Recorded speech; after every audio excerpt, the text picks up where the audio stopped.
leave the doors open, though. It's probably fine. So to start, I'm David Nichols. I work with Turn 10 Studios with Microsoft, making the Forza Motorsport series. My job there is a vehicle sound designer, so of the 500 some odd cars we shipped last time, I was directly responsible for 280 or something like that of them. Yes, that's what I do. FMOD had asked me to come present on behalf of them today here at GDEX, so that's pretty exciting. The reason they did that is when we shipped Forza 5, it was a launch title for the Xbox One, and it was also a launch title for FMOD Studio, which is what we're looking at up there. So I've had a good working relationship with the guys from Australia. Yeah, so we're going to show off some FMOD today. Just to get a feeler for you guys, how many of you are sound designers or composers or some form of audio folk? All right, cool. Any of you worked with FMOD before by chance? One. Sweet.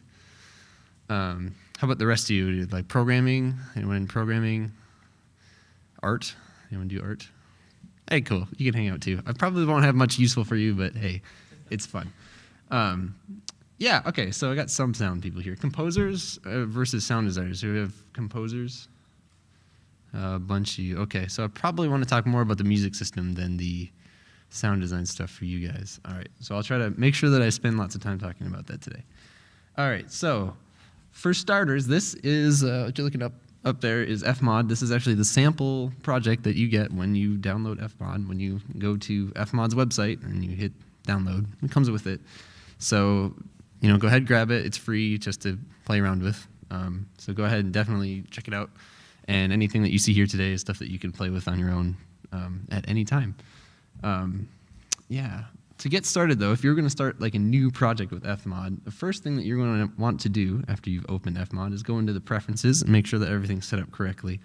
So the first page here is just your audio outputs and your basically the way that you look at the monitors. Assets is just where you put stuff. You can see here for external sample editor, I have SoundForge as a editor. And basically what that means is if I wanted to, I can open an external editor, and it'll just open the file in SoundForge. So it's a nice time saver. The most important one, though, is going to be here under build. What build is basically once you're actually done, you go build. It's going to generate you your wave banks and your actual code. This is going to be where you specify your platforms and your destination and your compression format. So here you can see for desktop, in this example, it's 5.1 surround, and we're using an OGG format.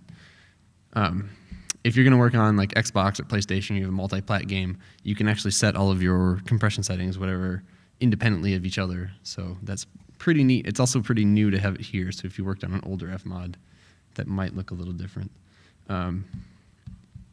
Yeah, for control surfaces, if you have one like a Mackie mixer, pretty slick. You can just get it hooked up here. And then lastly, source control. If you guys are using Perforce or TFS, anything like that, you can just integrate FMOD straight into it. It'll handle all of your check-in, check-out, changelog, all that stuff will do automatically. So that's a really big time saver. I hope you guys are using some form of source control. It will save your life, I promise. Yeah, so once you get your preferences all set up, first thing that you typically going to want to do is put some audio into your project, assuming you have a little bit. And for that, we're going to go to the audio bin. Maybe. There it goes.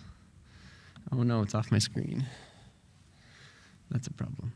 All right, so basically the audio bin is just going to be your place to go to organize your input wave files or whatever format you're using. Whatever you put in here is just literally your raw files. No. Oh my God, why are we doing this? Fine.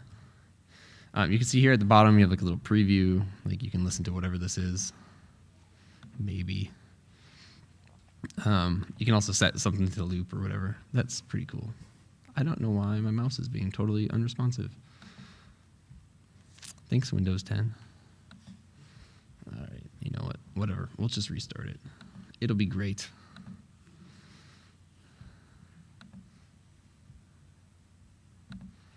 Yeah. Best time to have technical issues right in a demo. Audio bin. Really? okay, we'll just be offset by a bunch. Okay, so here you go. That's my play button, apparently. You can also set it to preview as a loop. Stuff like that. Pretty nifty. All right. Why? No? Okay. That's just how we're going to be today, I guess. I'm sorry. So once you've got some audio in your audio bin and you want to do something with it, which I assume we do, what we're only going to do is make an event. Now you can see here in the main window that you default to, we have here like an events tab and a whole bunch of folders. I think the most basic ones we have in here are going to be under like there's my explosions. Yeah, everybody likes explosions, right? So here, what we basically are going to see is a view that's pretty similar to if you've ever used a DAW before, like a Pro Tools or a Nuendo, anything like that. And it works kind of the same way, too. If you guys have used even like a video editor, I mean, you basically have one parameter, right? You have time. And when you work in a linear media, you're basically just waiting for, time equals X, do a thing. The same principle is going to apply to everything else you do in video games. It's just that you also have more parameters besides time, and your parameters are going to be defined by your code in your game. So, for example, you hit play. Thank you. If you hit play on the timeline, you're just going to see it advance just like any other linear editor you've ever seen before. But what we've done is we added a second parameter called size, right? And now on the size parameter, I can say this region right here is a sound effect, right? This is the explosion small sound effect. I also have a medium and a large, right? So what this allows me to do is when you hit play, depending on where size is, it will determine which sample will be played. So you get that, or you get like the properly big one, which is going to be super loud, sorry. Yeah. Explosions are cool.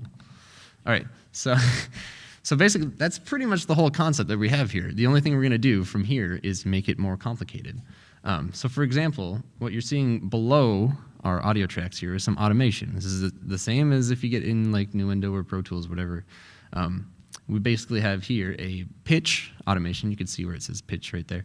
And what we're going to do is we're going to control, if I pop this open, we have some automation right here, so you can see it's got a little dot right here that indicates that it's got an automation track. What we're basically just going to do is as we scroll, of course, as we scroll around, you're going to see the pitch knob move based on the automation. So visually, you can see what your automation is doing. The same thing here is applying to the volume knob with a little volume automation curve right there. Yeah. So that's kind of your basics of how you get stuff into FMOD. Put in a sound, put some automation on it, make it do some stuff. And then use your parameters to decide which ones are going to make sound. So let's make it a little more complicated. If we go into like something like a vehicle, like this is what I do all day long, this is a set of loops, and now we have a parameter called RPM. So we're going to use the RPM parameter to determine which loop is going to be played. And as you can see, they're all cross-faded together, kind of the same thing as you'd see anywhere else. To make it sound more like a car, I've added some automation on an equalizer. Now this is something that when you build a bank, it will put an equalizer processor in your signal chain, which means it's going to use up some extra CPU at runtime. Same thing with this distortion effect.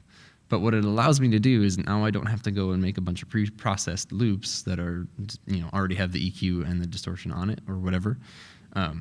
So what I've done here is essentially I've traded some memory usage for some CPU usage, right? So now when you play the car, oh yeah, nice and quiet.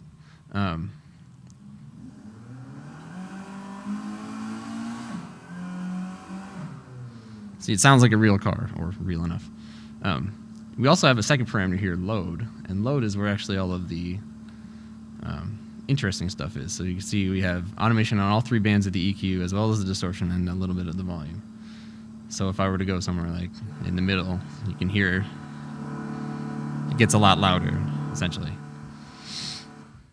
All right, so if you're going to use DSP, just remember to consider you're going to be using a little bit of extra CPU usage, and make sure you've budgeted accordingly.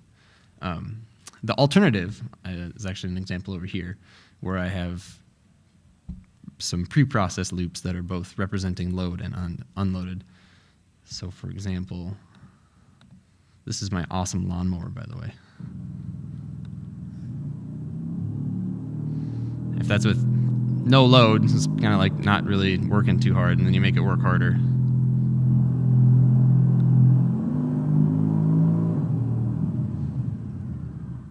Right? So in this example, I've decided that it was more economical to use some extra memory by having extra loops and then not having to use any DSP. So it's a consideration that, especially if you are getting into some larger projects, you're going to have to think about how much CPU and memory you're going to end up using. All right, does anyone have any questions so far? I know I'm kind of talking fast. Everyone's following along. Okay, no one's falling asleep. Another one that's a popular topic that people love to know about is how to handle weapon sounds with some amount of randomization in it. So what FMOD allows you to do is, if I was to make a new one, for example, I can add what's called a multi-sound, which is what we have highlighted right here. What it basically allows you to do is put multiple source files into a folder, and then you can determine some of the logic that picks which file it's going to pick. So right now we just have it on random. And here we have, well, that's actually when it starts playing. We don't want that. Yeah. So here we have, this is the first gunshot sample of a head. Here's the second one. Sounds kind of the same, but not quite the same. So that's cool. And basically, we have the same thing on the tail. So if you want to get, instead of having like 8 gunshot sounds, I've used 2 very short samples, and I now have created 8 possible combinations, right? If you get AA, AB, BA, I guess I made 4, whatever, anyway. Yeah, so now what's basically going to happen is as this event gets called, it's play. This is all just on the timeline, right? So it's going to play the first sample, and then it's going to transition over to the tail of the sample. Come on.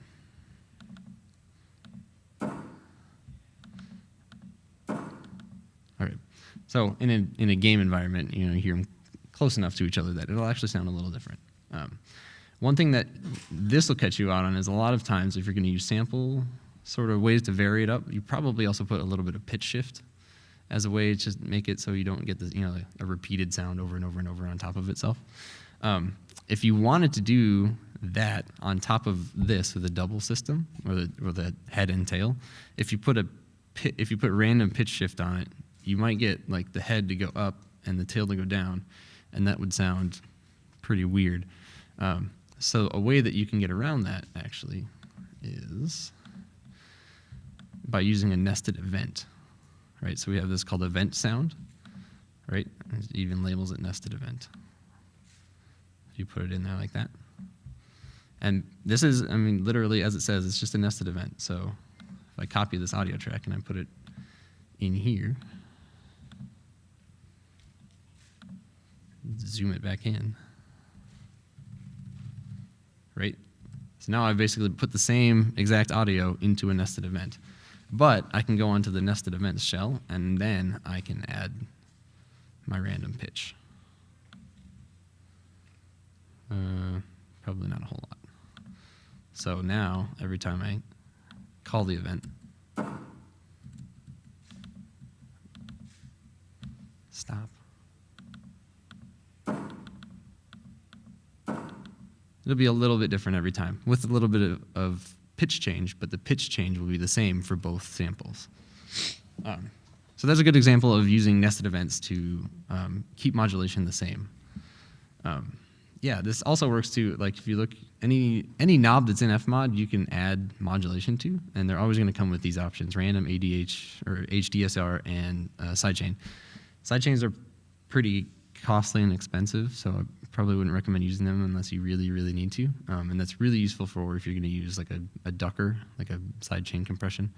But yeah, AHDSR is cool because you can put release tails on things. So if you wanted to, basically as you leave, if this is my parameter and I'm leaving the zone and I wanted the sound to sustain by a controlled amount of time, you would use an AHDSR curve to control how long it'll keep playing after it's technically been stopped. Just it can be useful, especially when you get into the music system.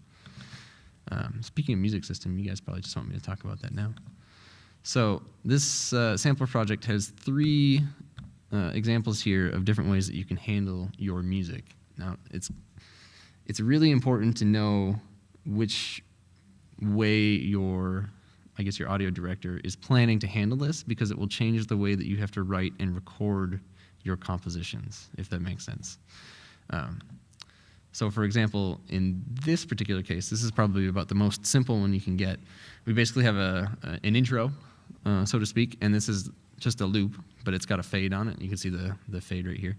And then it's just going to hold this loop. We'll get into what all this stuff means here. But basically, it's going to sit here in this looping zone until it gets a command to move past it, which we'll get from progression. And then once it gets out of that, it'll start to go into here with like a higher intensity piece of music, and it'll loop in here until it gets a command to go back to the start. And that's basically about as simple of a 1-track piece of music that you can get. But the way that you compose for this and the way that you record for this is quite a bit different than the piece I was playing when you guys came in today, like this, which has distinct sections. And this can actually be even broken down into further, like part A, part B, part C, or whatever. So we'll come back to that in a second. We'll go back to this first one, just so we can explain some of the pieces of the music system. So what we have up here on our timeline is a tempo marker, right? If you go into add markers or add tempo markers, this is just so the FMOD knows what your tempo is, and when you know that, it changes the timeline, so it behaves in tempo. The other thing it lets you do is quantization, which we'll talk about here in a second. The next thing that you need is markers. Like this little white flag right here is a marker. I don't want to do that. There, like that, add a marker. So you basically are just going to put markers in your music piece where you want a thing to be, like either to transition to that marker or to transition off that marker. And that's basically just FMOD's way of knowing where that is. And then, let's see, the next piece that we have here are these blue regions. These are called looping regions or looping zones. And each looping zone is going to have a piece of logic that controls it. And it's basically, you can see right here, but we are using the parameter progression. And if it's within the range of progression, it will continue to loop. As soon as your progression parameter goes outside of the controls, it will let the loop, or let the cursor go past outside of the looping zone, if that makes sense. The last piece that we have here is a transition zone, this green one with arrows. The arrows will point towards the marker that it's set to. And then you can see right here it says to start. When you make a new zone, it'll ask you add transition to start. Right, so this is saying that when the trigger behavior here is met, then it'll do a transition to start. And then you can set how quickly it's going to do that with the quantization. So this is why we set the tempo marker. So I can say as soon as this, the progression parameter is in range, wait until the next 2-bar interval. You can see they're represented by these green vertical lines. Wait until one of those and then transition, so you're still in beat. You don't get a weird beat mismatch on your transition. So why don't we just we'll just play this one because it's kind of cool.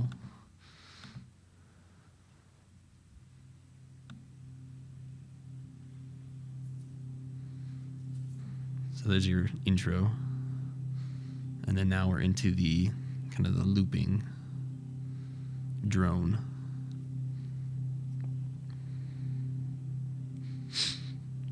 And then whatever you're going to use to trigger, I need to go to the next zone. Maybe you pass through the next level piece or whatever it is that you're waiting for. Go ahead and move that to like a 3. And you see that the cursor just moves right past it.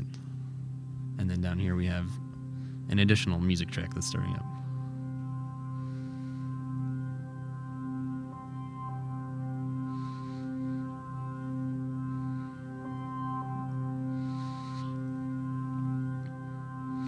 So now we're into the, I guess you could call it B, like if you had an A, B, C, or whatever part. We're now in B, we're sitting in B, and that's the final component to this song.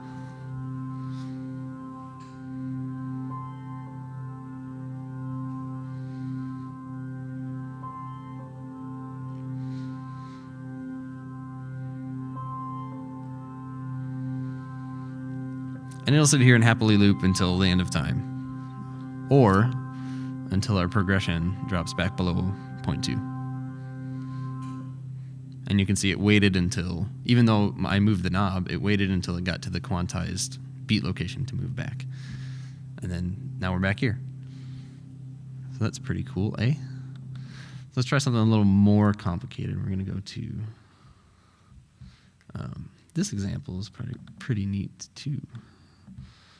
I'll play a little bit of it for you. So what you can see here is basically on the timeline, we have a beat marker, and we just have one looping zone for the entire thing. Right. And we have a couple of multi-sound layers.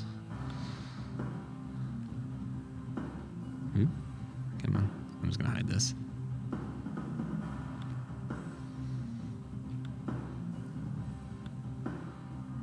Like that. So I've got 4 multi-sound layers, or technically 5. And of course I just minimized it. If you just wanted to see what's in there, they've just got some random layers. So it's just gonna, every time it gets called, it's gonna play a different random one. So the way that you would have composed for this is you would have made a bunch of layers that can all cooperate with each other, and they're not gonna overstep or melodically be out of tune or whatever with each other. That way it doesn't matter which one gets played. So this, I don't know which one to pick now, but it's a totally different mix of your music, but it's still using all the same pieces.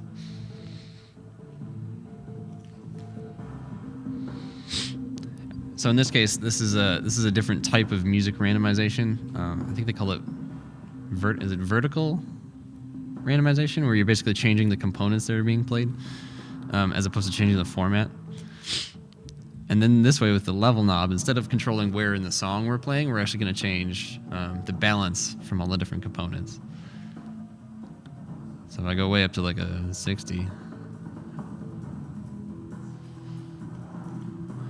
now all that my level knob has done here, if you look, come on,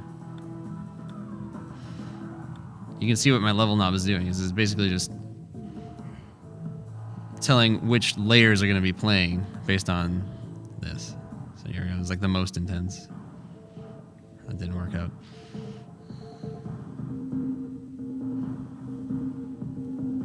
Whereas if I went to, was it like 30 or so? Now I'm basically only hearing that layer 2 is playing right now.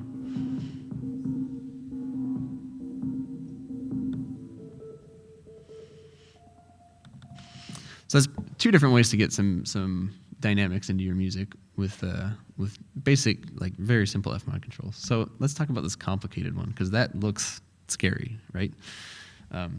It looks very complicated, and it actually isn't terribly complicated. If you guys came here a little early, you heard this playing when you came in.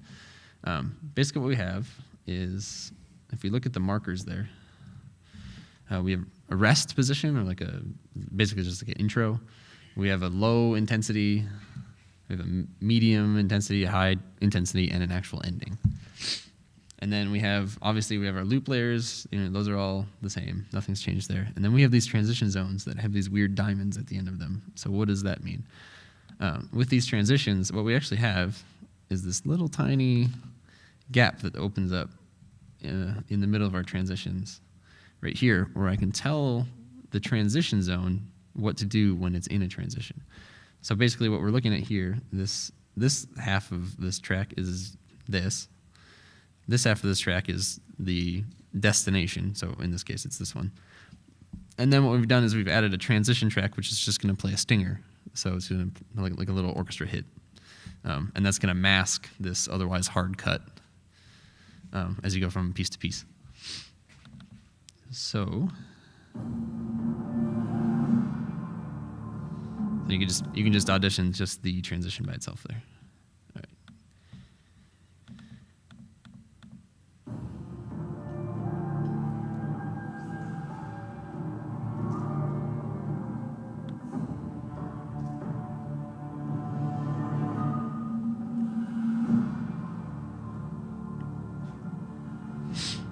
And you can see too with these transition zones that they've all been quantized, so you can go at any time. If I wanted to go, this one will only go to mid, and you can see it's going to pop open the. Oh, that's how we're going to be, huh? So you can hear how it played a stinger on top of what was otherwise a hard cut, and now we're into the second piece of the song. All right, so this particular track has a very unique flaw in it. I'm kind of wondering if anyone has seen it.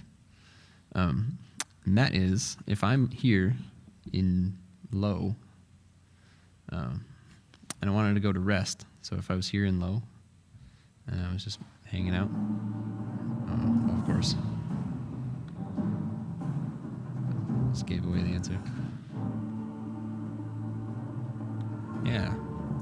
So if I was sitting here in low, and I took my intensity parameter for whatever reason, and it went to 0. Notice that it doesn't do anything. This is because we don't actually have a transition logic for going from mid to low, right? So if you have a song that's going to be dynamic in anywhere in the track can go to anywhere else in the track, that means you're going to have a lot of transition zones with a lot of logic behind them for handling going from A to C to A to D, A to E, or whatever, and then every other iteration of any position, right? So you can see how that would get complicated and ugly really quick. So if you know that your audio director is looking for a music system with this kind of power, just understand, make sure that you know what their goal is for a progression through your song. Because if it's going to have that kind of, like 4 or 5 different sections, and you need a transition between all of them, that's compositionally a bit of a nightmare, eh? So, yeah, and then for you guys that are implementing your music system, make sure that you are staying on top of all this logic, because these little logic tracks, if you don't have them set up correctly, or if you have a gap, like if this was say 0.47 or something like that, and your intensity knob goes from 0.2 to 0.46 or whatever, it's just not going to transition. You're going to have a nice big bug in your game, and it's going to take you hours to figure it out because it won't make sense. So don't do that. All right, does anyone have questions on the music system? Because I could talk plenty more about it. What do you got?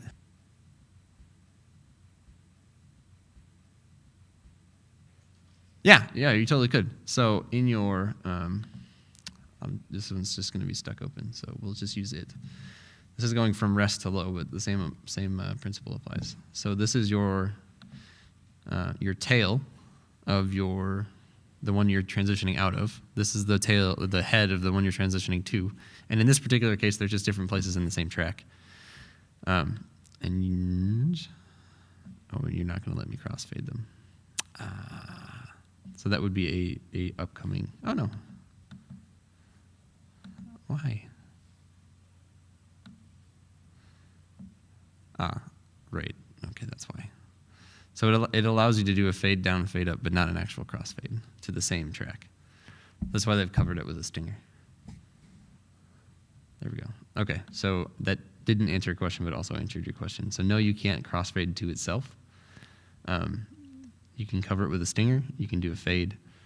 That's what I got for you. Sorry, buddy. Yeah, I was under the impression you could just do this. But music implementation isn't the thing that I do the most, so sorry about that. Is there a way that you can even prepare the track within it that it's playing one and maybe muting the other, and then when you hit that transition point, it would kind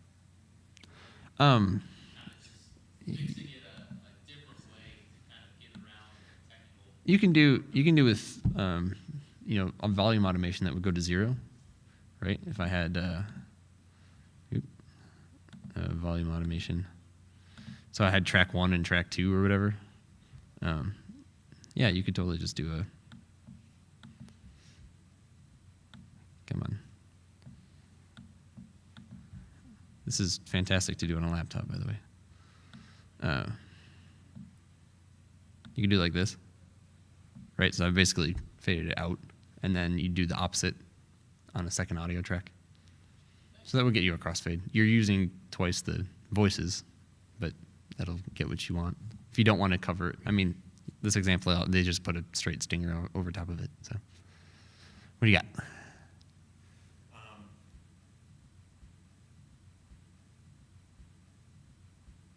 Sure. Okay. Yeah. Let me. I'll switch to a more useful. Oops. Example. Just pull up like a footstep. All right. Pop my master track back up. Okay. What FMOD does have is every event that you make has a couple of default, or they call them built-in parameters. So you have your distance, direction, elevation, cone angle, orientation.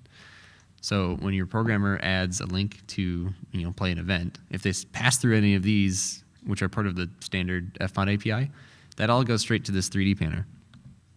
So if you want your sound to be 3D, to be spatialized, as long as you're passing in those parameters in a uniform set of units, it doesn't really matter what they are, feet, meters, doesn't matter. As long as you're passing them all in the same to every other event, it'll basically handle everything in terms of positioning and decay in surround for you for free, asterisk.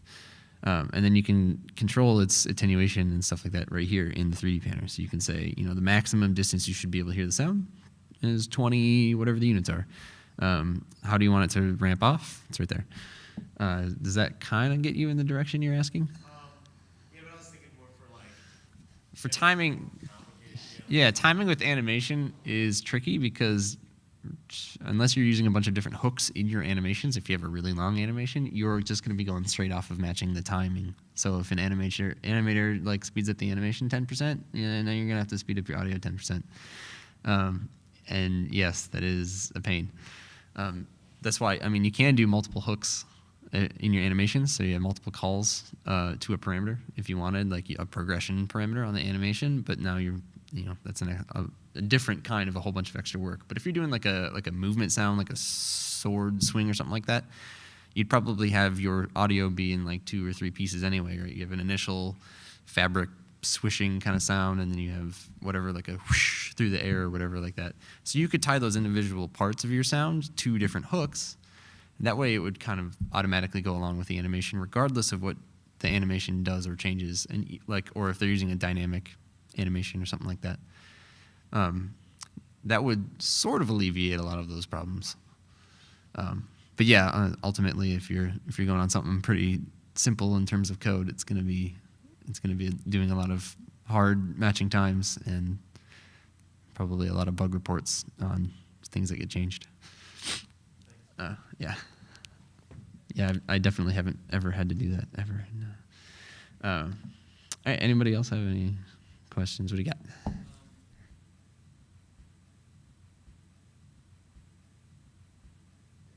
All right, so the FMOD API actually is also free for you to go ahead and download. It's right here. Grab it for whatever platform you want. I don't write code, so I can't speak terribly well to what it can and can't do. As far as I'm aware, basically you can program in your play calls, right? So you just say play, and you pass through its parameters as like a pass through. And then from there, you can either allow your sound designer to have the control of whatever they want to do with the information you give them, or you can change the parameters that are being passed through. When you get into nested events or nested audio events in particular, your sound designer can definitely go pretty crazy with kind of ignoring what you give them, since whatever. So if I made an event sound, right, and I add a bunch of parameters, right, and then I go back out to the parent, now I have a 1 and a 2. And if I want to make my own logic for what those do, I can set my own automation curves, right?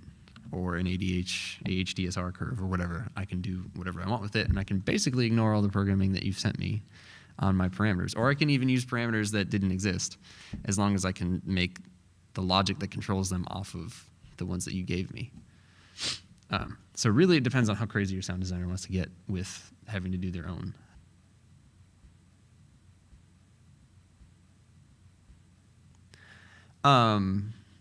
Yes and no. You'd have to have your own. With FMOD, you can make your own plugins. So like those, like EQ or whatever. I wonder if I have any. I don't think I have any in here. Yeah, well, okay, so I have like ones that were made by FMOD or MakeDFT. But you can make your own plugins if you really want to. And if you wanted to, you could make one that's like a sound generator of some capacity. I know this, for example, they sell audio gaming has like a rain or a weather effects generator that's just a plugin. So yeah, if you're doing something that's you want procedurally generated audio or something like that, you have to work around making them into plugins, but you could definitely do your own system with that. It's kind of complicated, but you could do it. Anyone else? Okay, I've got one other screen to show you while we're having fun here, and that's the mixer window, which is going to be, so probably 99% of the time a sound designer is working, they're going to be working in the event editor window. If you have somebody that's handling the mix, they'll be in this all the time, obviously. If you are the person that's doing both, then you'll probably be spending more time in here than you think. This is just a straight up mixer. Probably looks the same as Ableton Live's in terms of its layout, and it gives you a lot of the same functionality. So every time you make a new event, it's going to give you one of these inputs. They're just shown as an event here, or as an input. And basically, you can shove them into. They look like folders, but they're actually a group, like a bus. So, for example, this is the explosion group for a group channel, and then as you can see here, I've nested it under the sound effects. Wherever that one is, sound effects group channel. So in my mixer, if I turn this down, obviously everything that was under that group is also going to be turned down. Now where this is useful is if you get into these over here called snapshots or mixer snapshots. So what they let you do is basically when you make a new mixer snapshot, this is just called by an event.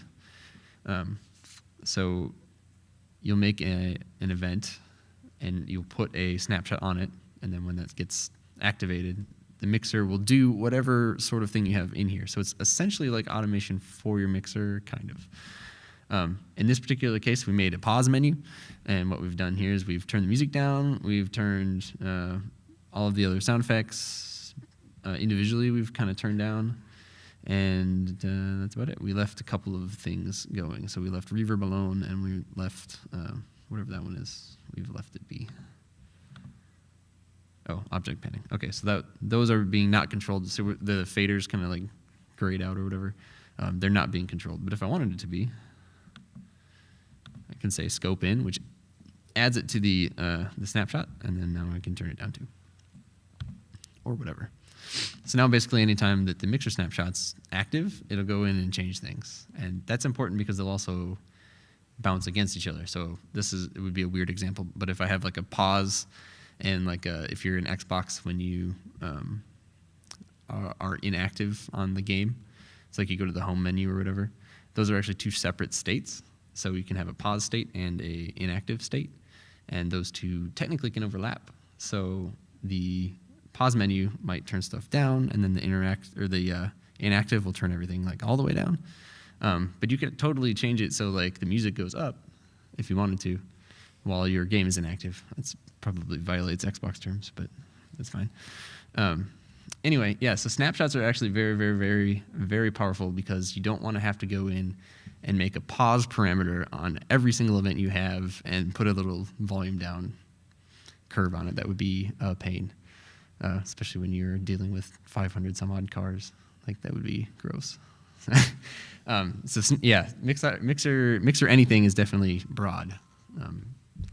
And just like doing the mix itself, it's very broad changes for where you want to do something to the whole game. Anyone have questions about the mixer? What do you got? How easy is it to call snapshots? It's extremely easy. So let me go back to the event window. Did they put it in here? I might have put it in here. Okay. So if I just made a new event. Oh, no, here it is. Yeah, it is in there. This is it right here. Right? So basically, on the master layer of an event, you can make a you'll make your snapshot call. So basically, in the game, anytime that this event, in-game pause, is called, it's going to activate the in-game pause. Now, to make things more complicated, I don't know if you can see this, but there's an intensity knob on here. You can see right here. That is, it's like a percentage of how much you want the snapshot applied, if that makes sense. So what you can see here is they've basically, when it's called, intensity is at 0, so the snapshot is active but not doing anything. And then as we reach this point, A, it's at 100%, so full effect of whatever's been done. So if you have like a 10 dB cut and you're at 50, it's really a 5 dB cut. And once you get to 100, it's your full 10. And then the reason that this is here is when you hit QA, it does the opposite. So it fades out and then ends the snapshot. So that's how you get your like fade in, fade out on your snapshots. Yeah. Anyone else? Any questions? Mixers are sweet. They're very complicated.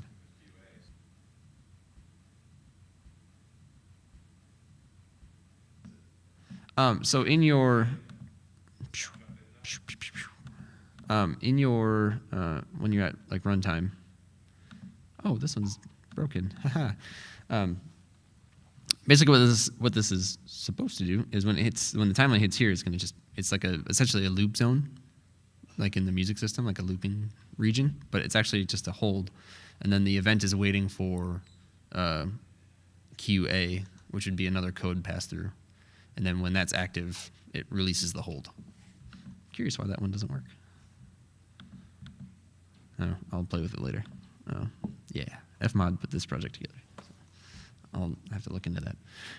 We don't use that system terribly much anymore. That was kind of their very early implementation of a music system, was the Q system. And we used it a little bit briefly in Forza 5, but that was before they had like the really nice transition system they have now. So we definitely replaced it. Yeah.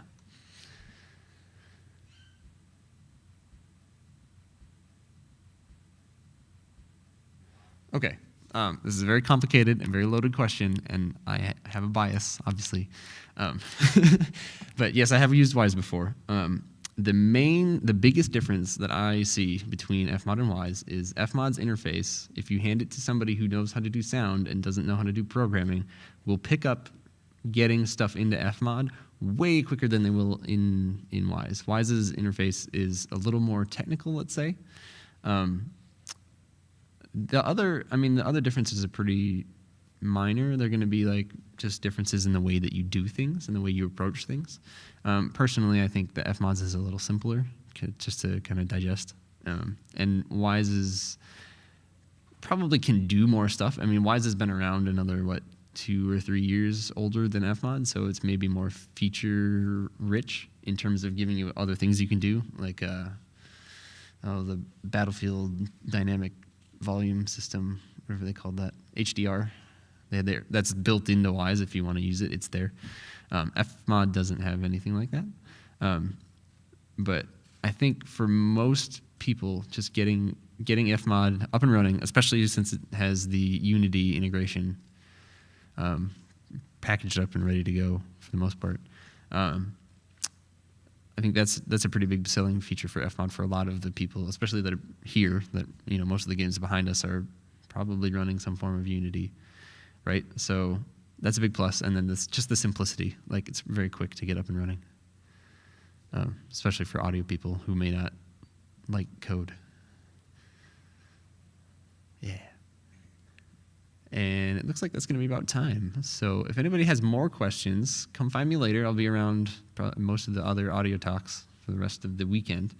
Otherwise, go check out it's fmod.org. They have all of your information for getting FMOD Studio, getting the API, and getting the Unity integration, or even Unreal. The last thing, too, is if you have questions outside of what I was able to answer, you can always go to FMOD's internal forums where their devs hang out all the time. So really good support network there. Yeah.